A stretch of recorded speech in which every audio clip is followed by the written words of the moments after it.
네, 감사합니다. 오늘 우리에게 주신 하나님의 말씀, 신약성경 갈라디아서 제2장 11절에서 16절까지 말씀입니다.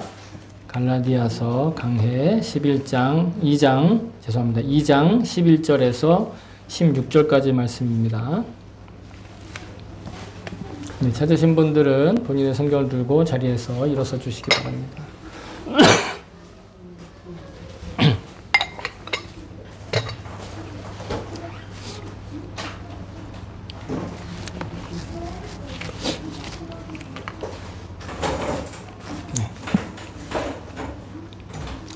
제가 가진 성경으로는 약 351쪽 정도에 있습니다. 그 근처에서 찾으시면 될 것 같습니다. 됐나요? 네. 자, 그러면 우리 같이 한 목소리로 받들어 읽겠습니다. 시작. 그런데 게바가 안디옥에 왔을 때 잘못한 일이 있어서 나는 얼굴을 마주보고 그를 나무랐습니다. 그것은 게바가 야고보에게서 몇몇 사람이 오기 전에는 이방 사람들과 함께 음식을 먹다가 그들이 오니 할례받은 사람들을 두려워하여 그 자리를 떠나 물러난 일입니다. 나머지 유대 사람들도 그와 함께 위선을 하였고 마침내는 바나바까지도 그들의 위선에 끌려갔습니다. 나는 그들이 복음의 진리를 따라 똑바로 걷지 않는 것을 보고 모든 사람 앞에서 게바에게 이렇게 말하였습니다. 당신은 유대 사람인데도 유대 사람처럼 살지 않고 이방 사람처럼 살면서 어찌하여 이방 사람처럼 유대 사람이 되라고 강요합니까? 우리는 본디 유대 사람이요 이방인 출신의 죄인이 아닙니다.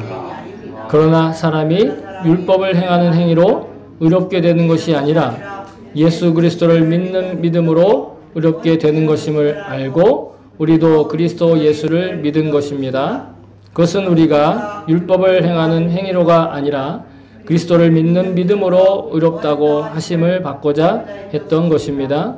율법을 행하는 행위로는 아무도 의롭게 될 수 없기 때문입니다. 아멘. 주의 말씀입니다. 네, 모두 자리에 앉아주시기 바랍니다. 예, 설교를 위해서 잠깐 기도하겠습니다.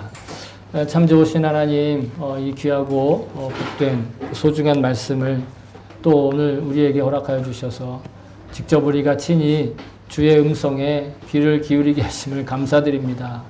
우리 안에 살아계신 성령님께서 말하는 자나 듣는 자가 모두가 다 하나님의 말씀으로 말하고 하나님의 말씀으로 들을 수 있는 그런 귀하고 복된 시간이 되게 하여 주시옵소서.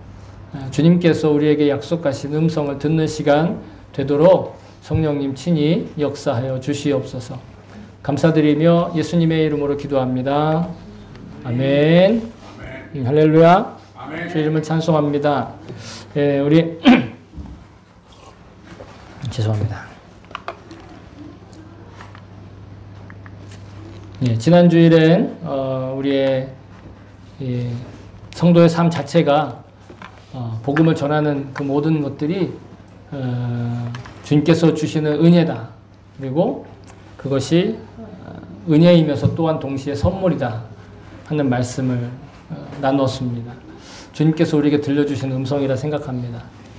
그래서 복음을 전하는 것, 그리고 나의 일상생활을 있는 그대로 살 수 있는 것, 그것이 하나님께서 주신 은혜고 선물이고 무엇보다 우리가 살아가고 있는 사명이다.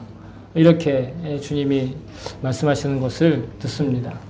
그래서 저와 여러분이 하나님께서 우리에게 주신 선물인 그 인생 그 자체와 또 복음 전파의 그 사명을 통해 기쁨과 또한 뿌듯함, 흐뭇함으로 감당하며 살아가실 수 있기를 다시 한번 주의 이름으로 축복합니다. 바울은 계속해서 오늘 본문을 통해 자신이 경험한 이 에피소드 하나를 이야기를 하는데 베드로가 아니라 베드로죠. 베드로가 저질렀던 실수, 어떻게 보면 실패라고도 할 수 있는데 이것을 지적하고 있죠. 이 내용에 대해서는 11절부터 14절에 아주 자세하게 이야기를 하고 있기 때문에 굳이 우리가 다시 하나하나 살펴볼 필요는 없을 것 같습니다. 다만 바울이 이 경험을 통해서 성도들한테 그리고 오늘날 이 말씀을 듣는 우리들한테 주시는 것을 배워야 할 것이 있다면 언제나 사람들은 자신의 약점을 살피고 또 깨어 있어야 된다 하는 것이에요. 베드로는 예수님이 부르신 사람이고 또 성령으로 그 임하는 그 성령님의 충만한 어떤 그 놀라운 경험도 먼저 했던 사람이죠. 성령님의 강림을 경험했잖아요. 우리는 그냥 그 강림하신 성령님이 오시는 것만, 내 안에 들어오시는 것만 경험했지만 베드로는 그 놀라운 기적을 체험하기도 했습니다. 그런데 여전히 그는 유대인으로서 갖는 치명적인 약점을 가지고 있었다는 거예요. 인간으로서 갖는 치명적인 약점이 사라지지 않았다는 거죠. 성령 세례의 체험도 있고, 그리고 사도로서 예수님이 직접 밤새도록 피땀 흘려 기도하며 구별하신 그 사도의 거의 리더의 그 위치에 있는 그 사람도 여전히 그 인간적인 약점이 걸림돌이 될 수 있다라는 것을 이 에피소드를 통해서 첫 번째 우리가 알 수 있는데요. 이를 통해서 우리가 함께 나누고자 하는 주님의 음성은 그러므로 결코 우리의 외면의 것으로, 우리가 외적으로 드러낼 수 있는 것으로 자랑거리를 삼아서는 안 된다. 그렇게 가르쳐 주신다라는 거예요. 사람은 언제나 늘 실수하니까. 사람은 언제나 실족할 수 있으니까. 대체로 우리들은 외적인 조건이나 여건을 통해서 판단하고 이해하고 수용하잖아요. 그죠? 그래서 믿지 못한 사람, 죄송합니다. 믿지 못한 사람들의 많은 수가 이해되지 않아서, 자기가 납득할 수 없어서, 자기의 어떤 그런 판단에 미치지 못하기 때문에 믿을 수 없다라는 사람들이 굉장히 많아요. 그러나 인간은 아무리 그렇게 잘난 사람이라도, 또 지식이 풍부하고 또 위대한 위인이라 할지라도 평생 가서 자신의 얼굴을 직접 대면하여 볼 수 없는 사람입니다. 다 간접적으로 보잖아요.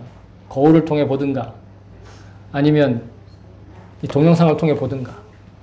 그죠?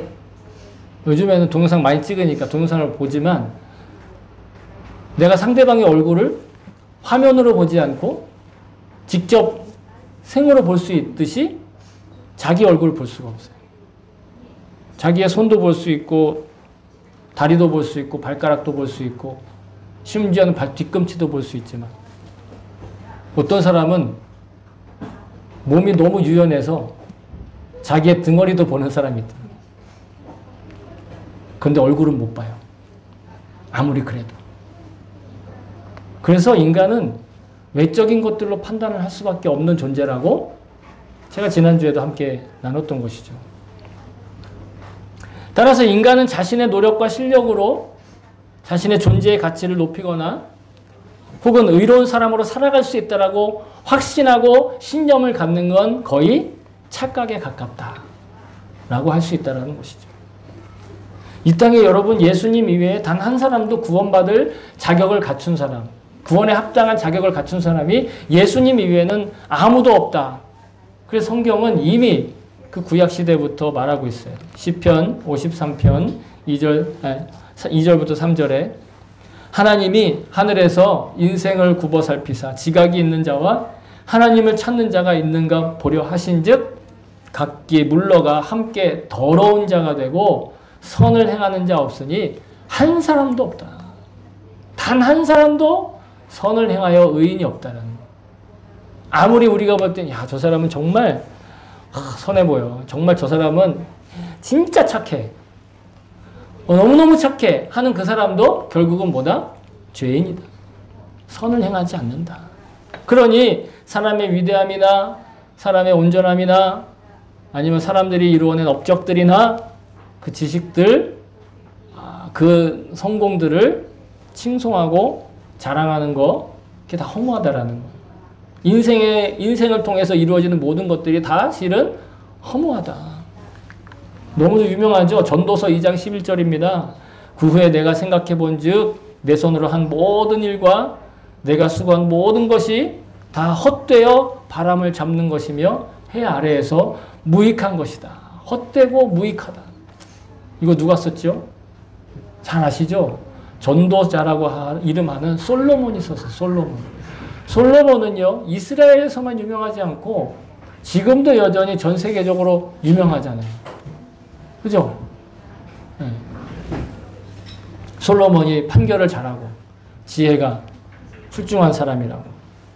그래서 열왕기상 4장 34절 보시면 이렇게 써 있어요. 사람들이 솔로몬의 지혜를 들으러 왔으니 이는 그의 지혜의 소문을 들은 천하의 모든 왕들이 보낸 자들이더라. 당시에만 솔로몬이 유명한 사람이 아니라 지금까지도 솔로몬이 유명해요. 그 정도로 지식이 풍부한 사람이었어요. 뿐만 아닙니다. 솔로몬 시대에는요, 너무도 부유했어요. 심지어 다윗 시대보다 솔로몬의 시대가 훨씬 더 풍요로웠어요.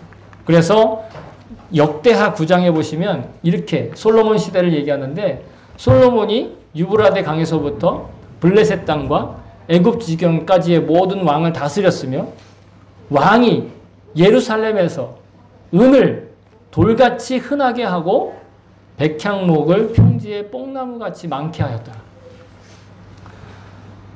뭐 백향목이 평지에 뽕나무같이 많다 이것보다는요, 딱 와서 닿는 것이 은을 뭐처럼 여겼다?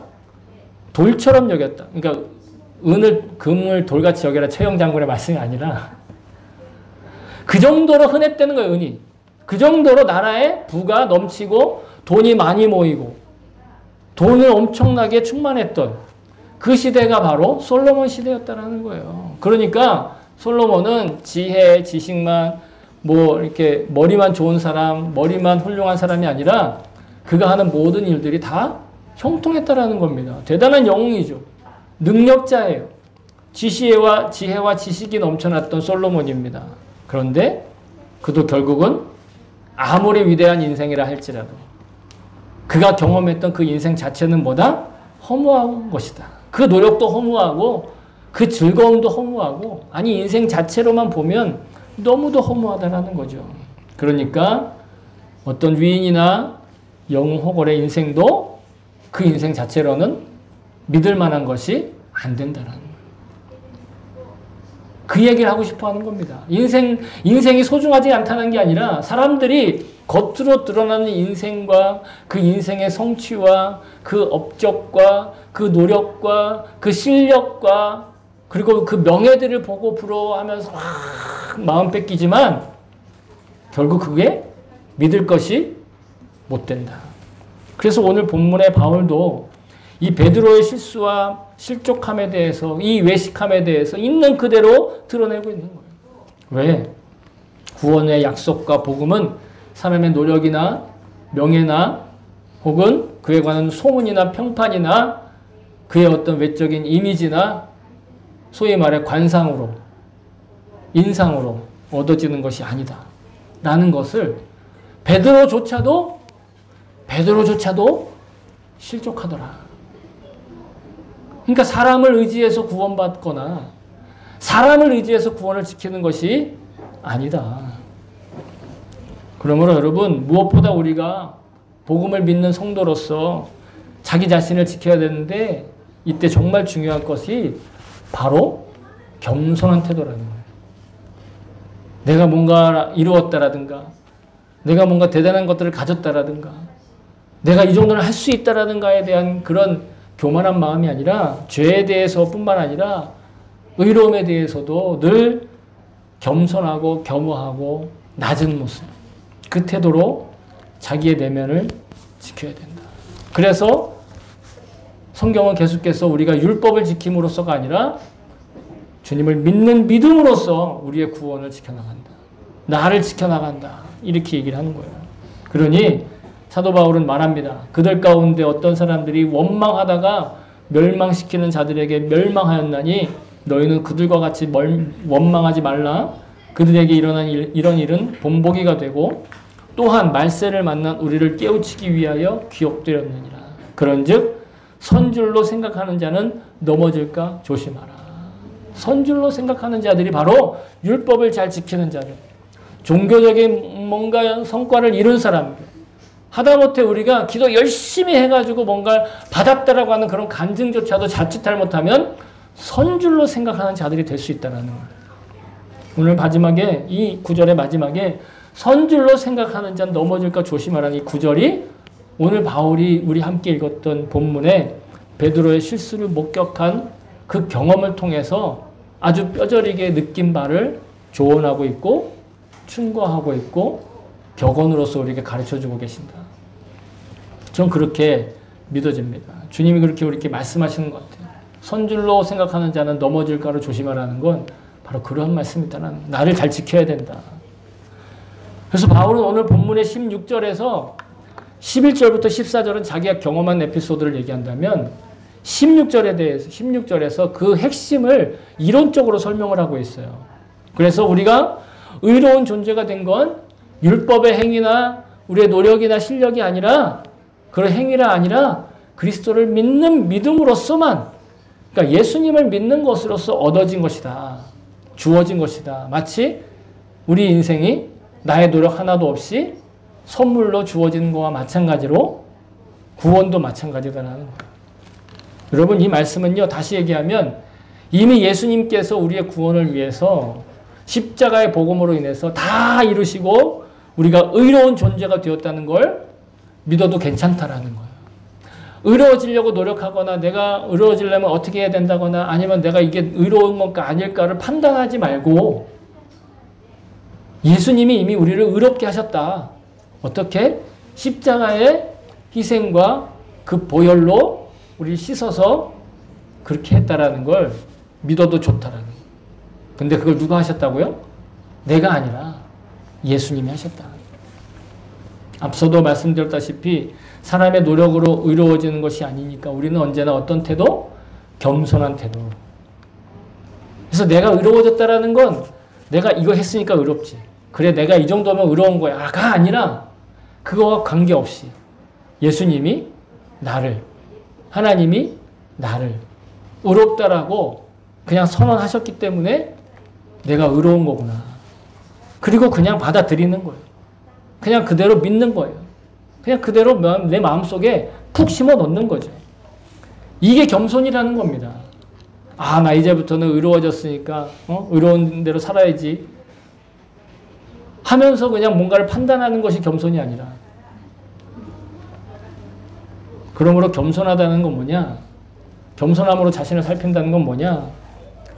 예수님의 십자가 복음을 믿는 자는 이미 예수님께서 의롭게 하셨다라는 걸 그냥 그대로 늘 생각하는 거예요. 그 약속을 늘 기억하며 살아가는 거예요. 그러면 우리의 자세는 낮아질 수밖에 없다는 거죠. 이것을 교리로 말하니까 좀 복잡하게 여겨질 수 있는데 이걸 저는 이렇게 생각해요. 우리 각자에게 하나님이 바라시는 게 있는데 그건 우리에게 어떤 노력이나 어떤 성과나 아니면 얼마나 열심히 하느냐를 보시는 게 아니라 각자 자기가 자기다워지는 거. 이게 더 어렵다라고 생각하실지 모르겠지만 왜냐하면 우리가 사는 방식과 좀 다르니까. 근데 하나님이 진짜 우리에게 원하시는 건 뭘 많이 해내는 결과물을 보시는 게 아니라 내가 나다운 걸 지켜나가는 거예요. 왜? 하나님이 거룩하신 분이잖아요. 근데 하나님이 당신의 형상으로 우리들을 만드셨어요. 인간을 만드셨어요. 그래서 사람은 하나님의 형상을 따라 거룩하게 살아가는 것, 그게 자기다운 거예요. 우리는 원숭이가 아니란 말이에요. 우리는 유인원이 아니라고요. 자, 여러분, 동물원 가면 오랑우탄, 침팬지 이런 거 볼 수 있어요. 그죠? 보신 적 있으시죠? 특히 이제 침팬지 같은 경우는 굉장히 사람하고 지적인 능력도 막 굉장히 비슷하다 막 얘기하잖아요. 그래서 막 침팬지한테 돈 주면 걔가 그거를 주워다가 자판기에다 넣고 음료를 뽑아 먹는다니까요. 그런 침팬지가 있어요. 오랑우탄은 심지어 그 사육사가 이 해먹 있잖아요. 해먹 아시죠? 이렇게 천 쪼가리 해가지고 누워가지고 이렇게 양쪽에 매가지고 쉬는 데 있잖아요. 그거를 공중에다 매다는 법을 가르쳐 주잖아요. 그러면 오랑우탄이 그걸 따라해요. 자기가 잘 보금자리를 그렇게 만드는 오랑우탄이 있다는 거예요. 그런데 여러분, 아무리 그 오랑우탄이나 침팬지 같은 유인원이 사람을 근사하게 따라하고 사람과 정말 비슷하게 닮았고 멀리서 보면 진짜 거의 사람과 구별되지 않을지라도 가까이서 보면 딱 보면 우리는 알아요, 몰라요? 딱 보면 얘는 오랑우탄이고 얘는 사람인 걸 안단 말이에요. 반대로 얘기해 볼게요. 반대로 얘기하면 좀 비참할 수도 있지만 인간을 딱 봤어. 저도 우리 학교 다닐 때 어렸을 때 고등학교 때 이때 보면 진짜 얘는 와 어떻게 저렇게 생겼지? 죄송합니다. 인간의 외모를 폄하하는 건 아니에요. 진짜 침팬지 비슷하게 생긴 친구들 가끔 만나요. 그래서 언뜻 보면 혹시 동물 아니야? 이렇게 착각할 정도로. 그리고 세상에 이런 일이라든가 그런 프로그램 보면 진짜 완전히 털로 부승부승 해가지고 멀리서 보면 진짜 사람이 아닌 것 같아 하는 그런 사람도 있지만 여러분 가까이서 보세요. 그가 유인원이 아니라 사람인 걸 우리는 외모적으로 봐도 딱 알 수 있어요. 왜죠? 우리 안에 하나님의 형상이 심겨져 있기 때문에 그건 단순한 예예요, 여러분. 하나님의 형상이라는 걸 이렇게 간단하게 얘기할 수는 없지만 아주 단순하게 예를 들어서 우리 일상에서 내가 하나님의 형상으로 창조되었고 내가 그 하나님의 형상으로 세상을 판단할 수 있다라고 하는 아주 지극히 낮은 수준의 예화를 제가 말씀드리는 거예요. 아무리 인간다운 침팬지를 봐도 인간이 아닌 걸 알고 아무리 동물 같은 사람을 봐도 이게 동물이 아닌 걸 우리는 안단 말이죠. 인간은 하나님의 형상으로 창조된 하나님의 자녀의 영적인 아이덴티티, 영적인 정체성이 그 내면에 심어져 있기 때문에 그런 거예요. 어떤 목사님이 이것을 하나님의 DNA라고 표현하셨더라고요. 최근에 그렇게 표현한 목사님의 이야기를 들은 적이 있는데 이처럼 하나님께서 우리가 하나님께 특별한 사랑을 받는 존재로 창조하신 것이 분명합니다. 그렇기 때문에 우리는 우리답게, 나답게, 즉 사람답게 그리고 아름답고 행복하게 사는 것 여러분 이게 하나님의 약속이고 하나님이 우리에게 축복하신다는 증거라는 거예요. 그리고 우리더러 서로 이렇게 축복하라 하셨어요. 민수기 6장 23절 24절에 보시면 아론과 그의 아들들에게 말하여 이르기를 너희는 이스라엘 자손을 위하여 이렇게 축복하여 이르되 여호와는 내게 복을 주시고 너를 지키시길 원합니다. 여호와가 우리에게 복을 주시고 우리를 지켜주시는 것을 구하고 축복하는 것 이게 하나님 명령이라는 거예요. 여기서 말하는 이스라엘은 지금 여러분들 뉴스에 나오는 그 이스라엘 아닙니다. 착각하시면 안 돼요. 사람들이 자꾸 이렇게 혼동하니까 어떻게 저 나라가 그럴 수 있냐라는데 그거 아닙니다. 여기서 말하는 이스라엘이란 그냥 고대 이스라엘이고 오늘날은 지금 우리를 얘기하는 거예요. 구원받은 우리들을 얘기하는 거예요. 그들을 위해서 서로 축복하라는 거예요. 그러니까 왜 저 사람은 왜 저렇게 해야 돼? 저 사람은 왜 저러는 거야? 이렇게 할 것이 아니라 부족한 것이 있으면 축복하고 아픈 것이 있으면 축복하고 넘치는 것이 있으면 축복하고 무조건 축복하는 거예요. 왜? 우리가 뭐기 때문에? 유인원에서 진화된 존재가 아니라 하나님의 형상으로 고유하게 창조된 존재이기 때문에 창조론, 진화론 논쟁을 하자는 게 아니에요. 그 논쟁은요 너무 복잡하기 때문에 다 다룰 수 없어요. 다만 저는 고백하기를 하나님이 우리를 하나님의 형상으로 창조하신 게 맞다라고 믿는다라는 거죠. 창조를 믿는다라는 거죠. 그러므로 우리가 복음을 믿고 구원받아서 거듭나서 또 의롭게 살아야 되고 신실하게 살아야 되고 진실하게 살고 정결하게 살고 윤리적으로 도덕적으로 올바르게 살아가는 것 여러분 이건 구원받기 위한 전제 조건이 아니라 우리가 정말로 변치 않을 풍요로움과 풍성함을 누리기 위한 아주 필수 불가결한 그런 길이라는 거예요. 그 길 이외에 다른 것들은 아까 말씀드렸죠. 모든 것들이 다 허무하고 허망하다는 거예요. 인생 자체가 그렇기 때문에. 믿음의 정도나 율법을 지키는 노력에 따라 그 세속적인 풍요로움이 정해진다. 이스라엘 사람들이 예수님 당시 유대인들이 그렇게 생각했다라는 거예요. 예수 그리스도의 복음을 믿는 믿음의 반석 위에 세워진 축복만이 견고하게 무너지지 않는 그 축복의 증거들로서 우리에게 주어진다는 것을 저는 믿습니다. 그러므로 오늘 사도 바울이 오늘 우리에게 사도 바울의 음성을 통해 우리에게 주시는 하나님의 말씀, 그 핵심 포인트는 우리 인생에서의 노력과 실력으로 얻어지는 자랑거리로는 결코 우리 인생의 허무함과 공허함을 절대로 채울 수가 없다. 아무리 성공해도, 아무리 많이 모아도, 사람들한테 아무리 존경받아도, 명예로워도 그걸로 인생의 허무함이 메워지지 않는다. 그것이 뭐 신앙적인 혹은 종교적인 율법을 지키는 자랑거리든 아니면 일반적인 삶의 지식적인 성공이나 명예나 그런 소유를 자랑하는 것이 상관없어요. 그 모든 것도 다 포함하는 거예요. 그냥 뭐 영적인 일이냐 육적인 일 구분할 필요 없어요. 전부 다 앞에서 하나님 앞에 우리 인간으로부터 출발하는 모든 것들은 그 활동과 업적으로는 절대로 자랑할 것이 단 하나도 없다. 그러나 다만 우리가 주님 앞에 겸손하게 소박하게 겸허하게 내놓을 수 있는 건 하나 있어요. 자랑할 건 없지만 주님 앞에 내놓을 수 있는 건 딱 하나 있는데 그게 바로 예수 그리스도를 믿는 믿음으로 자신을 살펴가는 그 겸손이라고 하는 덕목의 태도만 주님 앞에 내놓을 수 있다는 거예요. 뭔가를 자랑하는 태도가 아니라 주님 앞에 겸손한 태도만 주님께 내놓을 수 있다는 거예요. 오늘 베드로가 유대인 앞에서 실수했어요. 외식했어요. 바울이 말한 게 거짓이겠습니까? 그렇게 했다는 거예요. 그런데 그 실패한 것도 바로 겸손의 그 태도가 순간적으로 약해졌기 때문이라는 거예요. 사람을 보았기 때문이다라는 거예요. 우리도 일상생에서 자주 실패하는 이유가 주님 앞에 그 겸손의 태도를 소홀하게 여기기 때문이죠. 주님 앞에 겸손이란 나의 구원을 위해 예수님께서 십자가에서 치르신 희생을 기억하는 것. 내가 무엇을 했느냐가 아니라 내가 믿고 나서 어떤 일을 했느냐가 아니라 예수님께서 날 위해 뭘 하셨는가. 그래서 우리가 늘 주님을 바라보는 태도가 그래서 필요하다는 거예요. 히브리서 12장 2절에 보시면 믿음의 주요 또 온전하게 하시는 이인 예수를 바라보자 그는 그의 앞에 있는 기쁨을 위하여 십자가를 참으사 부끄러움을 개의치 아니하시더니 하나님 보좌 우편에 앉으셨느니라.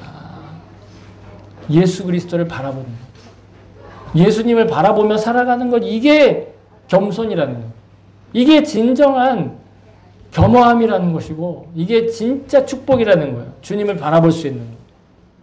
사람을 바라보고 사람의 눈치를 보고 사람들의 시선에 의식되는 건 여러분 이거는 그냥 태어나면 누구나 다 그래요. 그러나 그것보다 먼저 주님을 의식할 수 있는 건 놀라운 축복이고 구원의 증거라는 거죠. 세상을 바라보고 사람의 눈치를 보면 결국 예수 그리스도를 바라보는 시선에서 벗어나게 되는 베드로처럼 그럼 겸손의 태도를 잃게 되는 거죠. 그것이 교만이에요. 여러분 교만이란 어떤 의미에서 보면 대단한 악덕, 응? 뭔가 이렇게 뭐, 응? 사람들이 얼굴 치켜뜨고 뭐 대단한 큰 악덕이 아니라 어떻게 보면 예수 그리스도의 구세주이신 예수님이 지금 내 앞에 임재하고 계시고 내 곁에 동행하고 계시고 그런 것들 생각하지 않고 그냥 사람들 시선 또 사람들의 외적인 모습 이런 것들을 보고 판단하고 행동하고 결단하고 선택하는 그 모든 태도와 자세라고 할 수 있을 것입니다. 그러니 여러분 사람은 그냥 기본적으로 교만하다라는 거예요. 자기가 뭔가 좀 지금 그래도 나는 겸손해서 좀 괜찮은 사람처럼 여기고 있다면 그것도 교만이라는 거예요. 왜? 나로부터 나왔기 때문에. 그래서 이 교만이 성경이 말씀하시는 모든 범죄의 근원이 되는 거예요. 왜? 교만은 사람을 시선을 의식하니까. 그러니까 범죄를 저지르는 거죠. 여러분 진정으로 자신답고 사람답고 아름답고 행복하고 풍요로운 그런 복된 삶을 살고 싶으시죠? 아멘입니까? 그렇다면 믿음의 주인이시고 온전케 하시는 예수 그리스도를 바라보며 일상생활 사시기를 소망합니다. 사랑하는 성도 여러분, 예수님께 직접 부름받고 3년 동안을 동고동락했던 베드로입니다. 그는 성령님이 이 땅에 강림하셔서 모든 사람에게 임하셨던 그 놀라운 체험도 직접 하였습니다. 그러나 순간 주님을 바라보기보다 사람의 시선을 의식하면서 실족하여 결국 외식을 저지르고 말았습니다. 인간이란 그런 존재입니다. 아무리 기적을 일으키고 놀라운 간증을 체험하고 대단한 업적을 세웠을지라도 겸손을 잃어버리고 잊어버리면 쭉정이에 불과한 존재인 것이죠. 하나님께서는 우리를 진정으로 영원토록 풍요롭고 복이 넘치는 사람으로 살게 하시기를 원하고 계세요. 자신의 형상이니까. 우리가 하나님의 형상입니다. 우리가 거룩하게 영생하는 그런 존재입니다. 예수 그리스도를 바라보며 살 때 우리는 비로소 겸손할 수 있습니다. 겸손한 자에게 채우시고 충만하게 하시는 그 풍성함과 부요함을 얻으실 수 있게 소망합니다. 저와 여러분이 언제나 자신과 동행하시는 예수님을 바라보며 축복으로 충만한 일상 살 수 있기를 다시 한번 주의 이름으로 축복합니다. 아멘.